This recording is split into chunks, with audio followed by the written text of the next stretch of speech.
Total ఎవరైతే public AP Telangana students ఎవరైతే ఉన్నారో ఎస్పెషల్లీ మన తెలుగు స్టేట్స్లో కొంచెం ఈ ఫీల్డ్ని కొంచెం చీప్గా చూస్తారు. ఓకే, ఇప్పుడు కొంచెం అవేర్నెస్ వచ్చింది. అలా కాకుండా హాస్పిటాలిటీ సెక్టార్లో జాబ్స్ అనేది చాలా డిమాండ్ ఉన్నది. ఒకప్పుడు ఏంటంటే డిమాండ్ లేకపోయేది, ఇప్పుడు మనకి చాలా డిమాండ్ ఉంది. స్టూడెంట్స్ కి కూడా వాళ్ళకి బాగా ఎక్స్పీరియన్స్ మీ హెల్ప్ అవుతుంది చాలా. ఈ ఫీల్డ్ లో ఒకటి మేడం ఎప్పుడు డిమాండ్ ఉంటుంది. ఈ ఫీల్డ్ లో జాబ్స్ లేవు అని అనటానికి లేదు, నెంబర్ ఆఫ్ వేకెన్సీస్ ఉంటాయి. ఫర్ ఎగ్జాంపుల్ హోటల్స్ నచ్చలేదు, సో వాట్ రెస్టారెంట్స్ లో జాబ్ చేసుకో.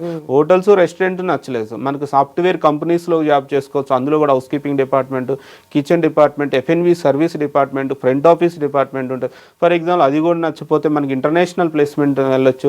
అలా డిఫరెంట్ టైప్స్ ఆఫ్ ఎయిర్లైన్స్ కానీ, క్రూజ్ లైన్స్ కానీ, డిఫరెంట్ టైప్స్ ఆఫ్ సెక్టార్స్లో మనం జాబ్ చేసుకోవచ్చు. చాలా మందికి నెగిటివ్ ఇంపాక్ట్, హోటల్ మేనేజ్మెంటే వంట చేస్తాడు. చాలా సెక్టార్స్ ఉంటాయి ఇందులో కూడా. బట్ ఏంటంటే ఇది అంతా తెలుసుకొని దాన్ని బట్టి ఏదో క్యాండిడేట్ ఇంట్రెస్ట్ ఉంటే ఈజీగా సర్వే కావాలి, ఈజీగా మంచి లైఫ్లో తొందరగా సెటిల్ కావచ్చు.